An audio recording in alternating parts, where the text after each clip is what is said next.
Hi friends, मेरा नाम निरंजन सोनी है और मैं एके इन्फो टेक्निकल ट्रेनिंग सेंटर से हर बार की तरह इस बार भी आपके लिए एलईडी टीवी से रिलेटेड कुछ वीडियो लेके आ रहे हैं इस सीरीज़ में।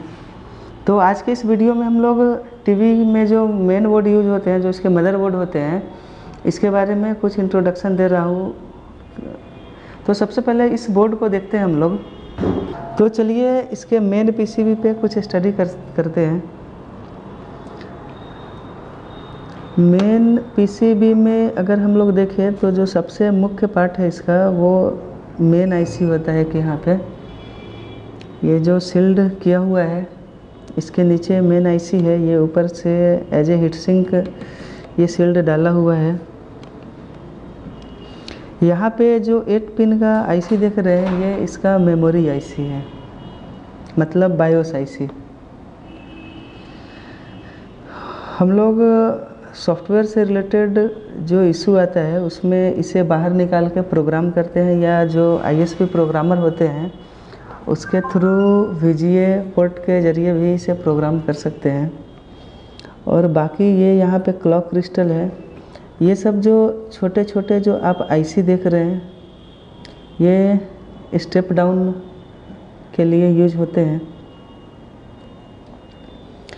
यहाँ पर जो आईसी दिख रहा है, जहाँ पे ये 4 कॉइल लगे हुए हैं, ये आपका ऑडियो एम्पलीफायर आईसी है। अगर हम लोग इस कॉइल का कनेक्शन देखें तो ये स्पीकर वाले पॉइंट से कनेक्ट रहता है। जैसे यहाँ पे ये जो आप वायर देख रहे हैं, कनेक्टर पे जो वायर लगा हुआ है, ये यहाँ पे स्पीकर में आ रहा है। हम लोग इसे कंफर्म भी कर सकते हैं।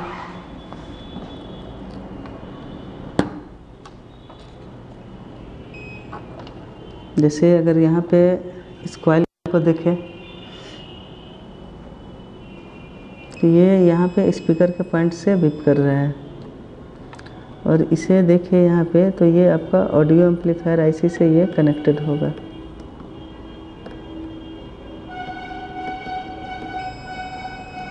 तो इस तरह देखेंगे तो ये चारों कॉइल इससे कनेक्टेड है और इधर आउटसाइड से ये स्पीकर से कनेक्ट है। तो यहाँ पे हमारा ऑडियो एम्पलीफायर आईसी हुआ। ये छोटे सा जो 3 पिन का कंपोनेंट है, ये वोल्टेज को कम करने के काम आता है। तो होता क्या है कि जो मेन आईसी है इसका, या प्रोसेसर और बाकी के भी कुछ पार्ट्स लगे होते हैं, उसे काम करने के लिए बेहद कम वोल्टेज का आवश्यकता होता है, और वो वोल्टेज इस स्टेप डाउन आईसी के थ्रू ही कम होके इसे प्राप्त होते हैं। मतलब अलग अलग नंबर्स के जो प्रोसेसर होते हैं, उन्हें काम करने के लिए जो सप्लाई चाहिए होता है वो थोड़े अलग अलग रहेंगे बाकी के तुलना में। जैसे अगर कोई प्रोसेसर है तो उसे 3.3, 1.8, 1.2 चाहिए। इसी तरह किसी प्रोसेसर में देखेंगे तो 3.3, 2.5 और 1.25, किसी में 1.0 भी। तो इस तरह देखें, किसी में 2 ही सप्लाई की आवश्यकता होती है। अगर मॉनिटर के सर्किट में देखें तो इस मदरबोर्ड की रिपेयरिंग करते हैं तो ज़रा दिखाइए। यहाँ पे हमारा इंस्टीट्यूट है एके इन्फो टेक्निकल ट्रेनिंग सेंटर, जहाँ पर आपको इन सभी चीज़ों की कंप्लीट ट्रेनिंग दी जाती है। ये हमारा LVDS कनेक्टर है। LVDS कनेक्टर मतलब कि यहाँ से LVDS केबल लग के और ये पैनल के अंदर ये केबल कनेक्ट होती है, पैनल के स्केलर पीसीबी पे, जिसे सोर्स पीसीबी बोलते हैं। ये इसके ऊपर से कवर लगा रखा है, तो ये यहाँ पे है। ये इसकी जो वायरिंग होती है, इसे सबसे पहले समझते हैं कि काम करने के लिए तो वोल्टेज की आवश्यकता होती है, जिसे हम लोग आमतौर पे VCC बोलते हैं। वोल्टेज चाहिए इसे। तो इसमें क्या होता है कि अलग अलग जो पैनल होते हैं, जैसे हर साइज़ के पैनल मिलेंगे, तो जो छोटे साइज़ के पैनल होते हैं पुराने वाले, वो कम वोल्टेज पे चलते हैं, लाइक 5 वोल्ट, और जो बड़े साइज़ के पैनल है जो अभी चल रहे हैं वो 12 वोल्ट पे ऑपरेट होते हैं।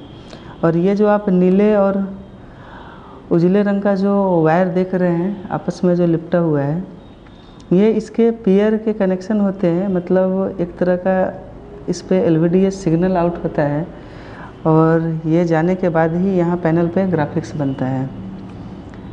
ये पेयर्स का अगर पॉइंट देखें तो ये किसी में कम होता है, किसी में 5 होता है, किसी में 10 होता है।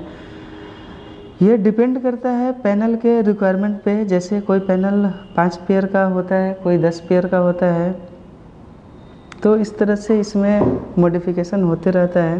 कोई कम पेयर आउटपुट वाले मिलेंगे, कोई अधिक पेयर आउटपुट वाले मिलेंगे।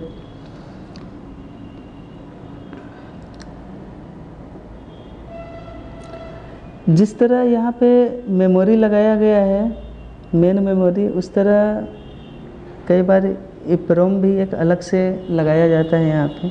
वो आमतौर पे 24 सीरीज के होते हैं। ये रजिस्टर जो आप देख रहे हैं, यहाँ पे एक और ज़रूरी बात होता है कि आप किसी भी कंपोनेंट को समझने का प्रयास कर रहे हैं तो एक बार आपको देखना होता है कि इसका कनेक्शन कहाँ से जुड़ा हुआ है। जैसे अगर हम लोग इस रजिस्टर की बात करें, ये पैकेज रजिस्टर है, इसे नेटवर्क रजिस्टर भी बोलते हैं हम लोग। इसमें होता क्या है कि एक ही बॉडी में 2 या 2 से अधिक रजिस्टर बने होते हैं। इसे रिमूव करेंगे तो ये एक साथ ही रिमूव होगा और लगाएंगे भी तो एक साथ ही लगेगा। अगर हम लोग इसे देखें तो यहाँ से कनेक्शन निकल के ये LVDS पे जा रहा है और इसका अगला किनारा देखें तो ये प्रोसेसर से कनेक्टेड है। तो हम लोग मान सकते हैं कि प्रोसेसर से LVDS कनेक्टर के बीच में ये इंटरफेस का काम कर रहा है। इस तरह के बहुत सारे रजिस्टर आपको मिलेंगे। किसी किसी में देखेंगे तो BGA वाली मेमोरी IC लगी होती है जिसे eMMC बोलते हैं, या NAND फ्लैश वगैरह लगे होती है 48 पिन वाले। तो उन सभी में देखेंगे तो इंटरफेस के लिए बहुत सारे बोर्ड में ऐसे रजिस्टर का यूज किया जाता है। और इस तरह से देखिए हम लोग तो जो लॉजिक सर्किट होता है हमारा, वो प्रत्येक छोटे छोटे सेक्शन में डिवाइड होता है। हम लोग यहाँ इस सर्किट की बात करें तो सबसे इम्पोर्टेंट तो आपका VRM होता है, वोल्टेज रेगुलेटिंग मॉड्यूल। यहाँ पावर कनेक्टर से जो वोल्टेज आ रहे हैं यहाँ पे आप देख सकते हैं 12 वोल्ट, 5 वोल्ट, इस तरह से करके लिखा हुआ है। BL on, ADJ, ground, stand by, on off. मतलब ये होता है कि यहाँ का जो पावर सप्लाई है ये आपको स्टैंड बाई में यहाँ पे 5 वोल्ट या 3.5 वोल्ट सप्लाई आएगा वहाँ से स्टैंड बाई के लिए। और जब बोर्ड स्टैंड बाई से रिलीज होता है तो उस समय यहाँ से एक रिवर्स सप्लाई जाएगी, जिसके जाने के बाद ये सर्किट इनेबल हो जाता है। और बाकी की जो सप्लाइयाँ है लाइक 12, 24 या जो कुछ भी हो, वो अलग अलग मॉडल में देखेंगे तो बनावट थोड़ा आपको डिफरेंट मिलेगा। तो वो इनेबल होके वहाँ से ये सारा सप्लाइयाँ, उधर से ये सारी सप्लाई पास आउट होती है और यहाँ पे आने के बाद इसके VRM से मिलती है। और उस सप्लाई का जैसे कोई कंपोनेंट उस सप्लाई को सीधा यूज कर सकता है।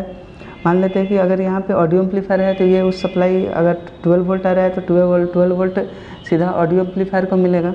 और बाकी की जो IC है तो इसे ये सप्लाइयाँ इस स्टेप डाउन IC के द्वारा कम करके प्राप्त होता है। तो इस तरह हमारा VRM सेक्शन कंप्लीट होता है।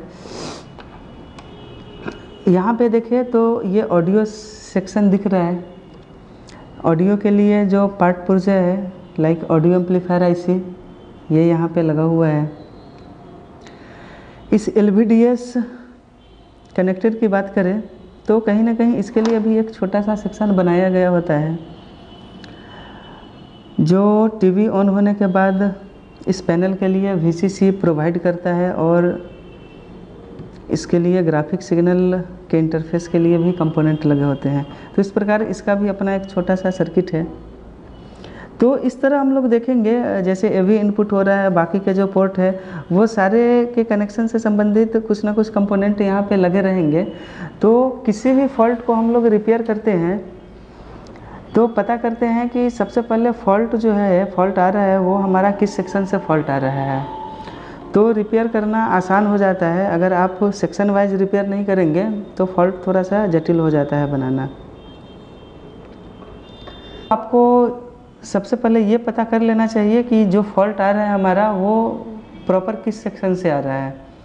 आप इस पे अगर स्टडी करके रिपेयर करते हैं तो आपका काम बहुत आसानी से होता है। हमारा AK info technical training centre institute है जहाँ पे इन सभी चीज़ों की LCD LED रिपेयरिंग और laptop repairing, mobile smartphone repairing और भी बहुत सारे गैजेट्स हैं जिनकी ट्रेनिंग दी जाती है। अगर आप LCD LED TV रिपेयरिंग में रुचि रखते हैं तो वीडियो के नीचे जो नंबर स्क्रॉल कर रहा है आप उन नंबर पे कांटेक्ट करके कोर्स के रिगार्डिंग सभी जानकारी प्राप्त कर सकते हैं। Thank you.